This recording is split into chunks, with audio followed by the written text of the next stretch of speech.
Our next speaker is Rachael Dietkus, who is a social worker in design, and she is a leader in the space of trauma responsive design research.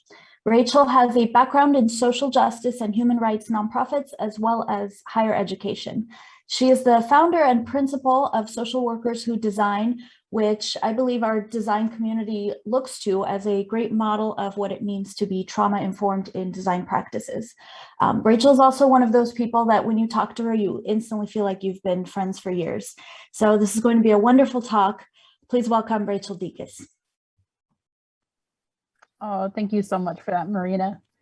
All right. Hi, everyone. So I am thrilled to be here. And before I start talking about trauma-informed design and the future of design, I want to first start off with a land acknowledgement.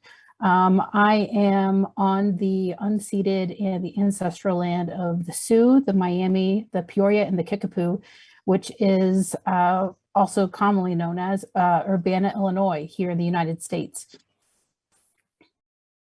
So this next 20 minutes, we're going to be talking about the future of design and some of the reasons why I think that the future of design just absolutely must be trauma informed. Before I get into the bulk of the talk, I want to just do a physical descriptor of me and what I look like.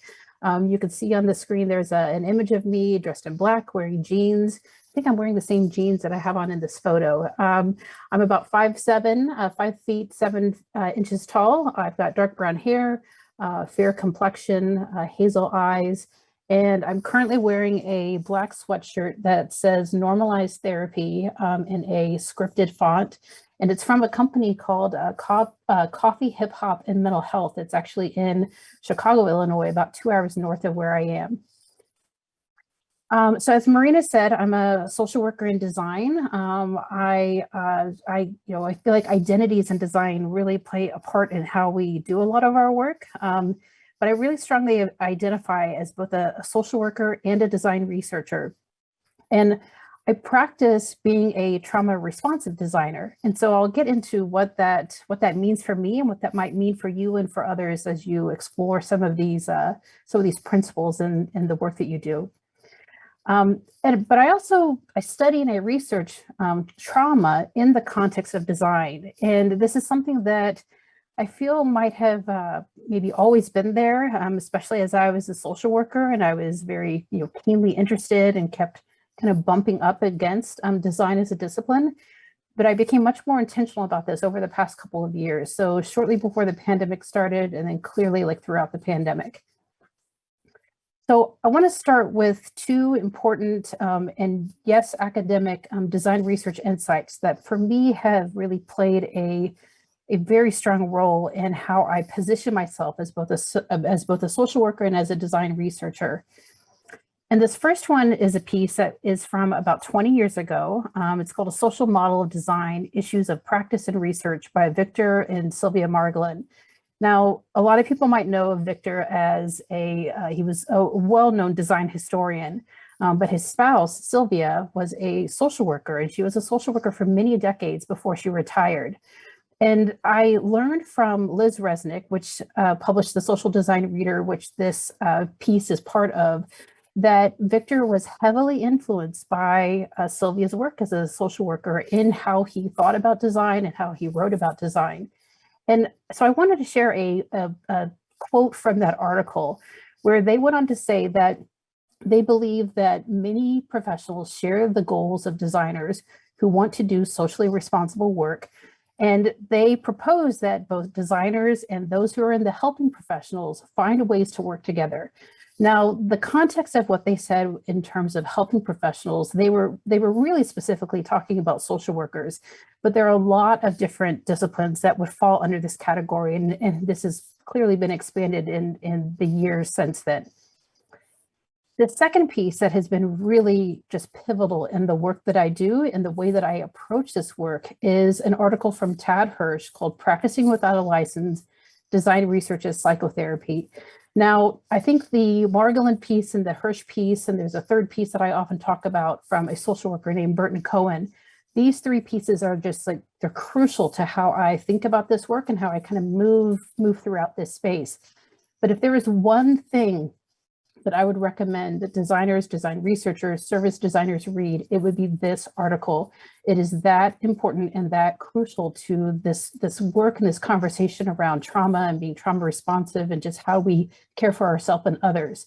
Now, this piece, Tad talked about a lot of different things. And just in a conversation I had with him recently with a small group, he shared that he was really heavily focused and curious about that moment of rapport that we are often establishing with others when we are doing design research. Now, one of the things that I want to point out in this piece is this following quote, where he said, "A growing number of design research projects intentionally recruit vulnerable participants." And then he goes on to say that our ability to entice participants to share their most personal stories and feelings raises that potential of using rapport to exploit participants in order to gain source material. Now, when I first read this, and I've read this piece several times since I first saw it a couple of years ago, my heart started racing. I could feel that nervousness of me as a social worker in this context of design, like really feeling like I had seen something in someone who finally like very clearly articulated this concern that I've had for several years. So I'm going to go on and talk about this in some different ways. But first, I want to define trauma because there are a lot of ways to define trauma. There are clinical definitions, there are academic definitions, and I feel like sometimes we can get very scientific when we talk about trauma, and the science of trauma is actually very important. But in the context of design, I feel like we need to have a way that makes this a little bit more accessible and relatable. And so trauma, is a response to anything that's overwhelming and that happens too much, too fast, too soon, or too long. And the thing with trauma is that it is coupled with this lack of protection or support. So it's this idea of not being seen, not being heard, not being supported, not having someone to care for you when that event or that experience has occurred. And trauma lives in the body. So it's often stored as a sensation, and that sensation could be pain or tension, or it could be a lack of sensation like numbness. And the unique thing about trauma is that it does not impact all of us in the same way. And it can impact us in very different ways at different stages of our lives. Now, this combination of this definition of trauma is something that I have been inspired by with the work of Corinne Bell and social worker Reza Menachem, who wrote My Grandmother's Hands. So I encourage you to let this sit and sink in and think about what this might mean in the context of who you are as an individual, who you are in a family system, and what this might look like in the context of design and the design work that you do. I think another thing that's really important to mention about trauma is that trauma is connected to memories, and that attachment to traumatic memories greatly influences our many identities. And I think our identities as designers and the attachments that we have to certain design processes greatly influences how and why we design. Now, I feel like this is a good moment to just pause and think on this, because I'm not making the assertion that all designers have trauma and all designers must be like hyper aware of their trauma before they ever do design. Although all of us living through a pandemic, serious racial and civil injustices over the past several centuries, but in a heightened way over the past few years, I think just has brought a lot of this to a different kind of level of understanding and need to address. And so I want to move us through some of this without getting too deep into what are some specific kinds of trauma. I'm going to keep it a little more generalized because of just the limitation of time with this. So, if we think about just even hearing this word trauma and just talking about it, even talking about it generally it can hurt to talk about it. And I think that there is often a true cost when we are caring. So whether we're caring for ourselves or caring for others. And I really believe that this cost of caring, it plays out both physiologically and emotionally, but also in the serious and complex design work that we do. So it doesn't matter what kind of context we're working in. So whether we are doing product design or service design or social impact design or various other kinds and forms of community-based and participatory design, like this is living and breathing in various shapes and sizes in all the work that we do. So I really like this metaphor of a trauma river. This is from Dr. Karen Treisman. And I think about, I love the stages and the phases of this. This is a model that really, really resonates with how I think about trauma in the context of design, but also as a social worker. And so I'm often thinking about how we could move from this knowing state. So how can we build this trauma sensitivity to this state of action where we're going beyond just being sensitive to this. We're actually aware and we're informed. And how can we be trauma responsive? So I believe that most designers are probably in the first two phases, and a lot of us are trying to move towards becoming more trauma informed, and then hopefully wanting to become like much more trauma responsive, which I believe is embodying it in every phase and in every aspect of what you do when you're doing design. So how can we design with like a trauma humility, having a trauma humility and trauma literacy? I think it starts by looking at some of the principles around trauma-informed care. Now, in the United States, there are 6 principles that have been developed over the past several years, and these were primarily started out as adaptations of how we could just have more of a trauma responsiveness in health and human services work. So primarily in the context of where a lot of social workers work. But I've in a lot of conversations that I've had with some fellow designers, we've looked at these principles and we've thought, well, how could we actually translate these to a design research process, to a design context? So I'm going to walk us through these.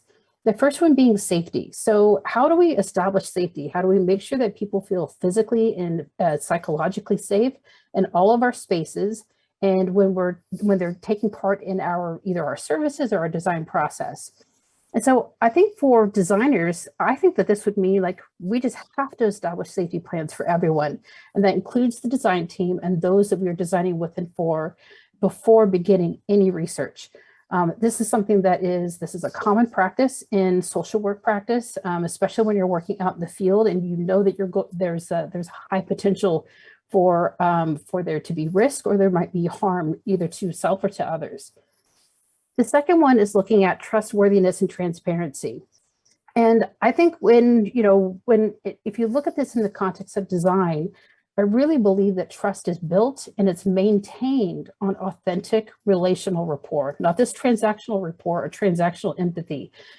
These transactions of empathy really are just exploitive, and they're functioning as a way to gain that source material via extraction, which is what Tad Hirsch was talking about.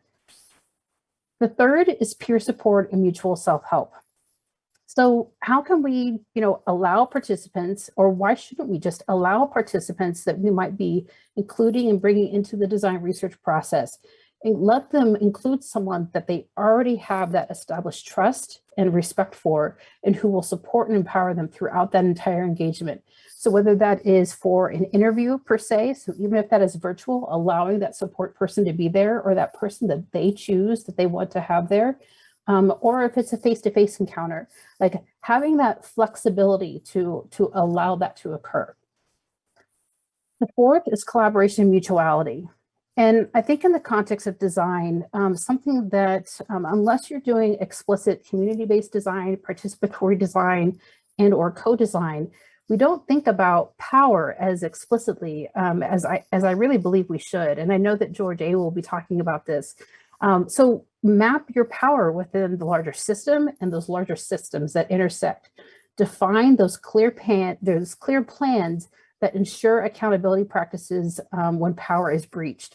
And giving up power is essential to being trauma responsive and in those collaborations and in shared decision making. The fifth one is empowerment, voice, and choice. And so I think this really focuses on strengthening that staff and that client, that family member experience, those they choose. It recognizes that every person's experience is unique and it requires an individualized approach to care. So we have to have ethical consent procedures. And first and foremost, we have to have consent procedures because this is not a universal thing in the design process. So have ethical consent procedures that provide transparency, provide flexibility, and a constant ability for individuals to be able to opt in and opt out throughout the life cycle of a design process in the project. Now, this is not ideal for a lot of us, once we have a really great insights from a certain interview and someone changes their mind, that can really disrupt the flow of what we're doing. But I firmly believe this is a super strong starting point. One, establishing consent procedures, and then two, like making sure that you have them built in a way that they're accessible, they're transparent, and they're flexible. And then this last one is the last principle on trauma-informed care is on cultural, historical, and gender issues. So this is for me as someone who's been a practicing social worker for over a decade, and then before that, very involved in human rights work and advocacy and activist work around the world. This is something that we have to be constantly educating ourselves on and building and adding new knowledge to. So bare minimum, we need to be avoiding cultural stereotypes and biases. We need to offer culturally responsive services. We need to leverage that healing value of traditional cultural connections and recognize and address historical trauma.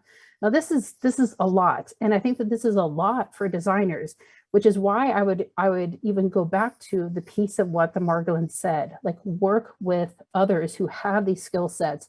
And so either those who are professionally trained like myself or those who are in community who have that lived experience.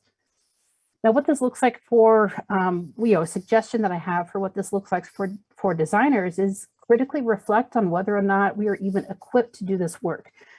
Learn about non-academic, ancestral, culturally responsive practices in community with others. I think this is often the hardest one for us to maybe sit with, because sometimes we have to say no to something because we are not the right person to be doing that work. And it's very hard to say no because even I sometimes struggle with if I say no to something, or if I say no too many times, then I might get that reputation, or then I may not be able to continue doing this work. This is a really, really important one for us to sit with. So the last thing I really want us to just think about is how can we move towards being trauma aware and care centered in our work? I think this is a really, really pivotal question, and it should not have an easy answer. For me, I spent years working in public service and various social service agencies. I was an AmeriCorps member 25 years ago. I was a delegate to the UN. I worked in the federal government. I worked in higher ed. And even throughout all those experiences, I've gained knowledge along the way. There are some things that I do know, and I have a certain amount of grounded confidence, but I also really function throughout this work with a very strong sense of trauma humility. There's only so much that I can know. There's only so much that I will ever know. And so how can we practice this? How can we practice this and support one another as we are flowing through this relatively new, especially new in the context of design, but just even new awareness of what trauma means in the context of design. So I'll kind of end on that note. I'm always happy to connect with others. I love having conversations with designers who are interested in these concepts and these principles. And I'm always excited to talk with social workers who are interested in design and how they can fuse and integrate those things. So I think I ended right on time. So thank you so much.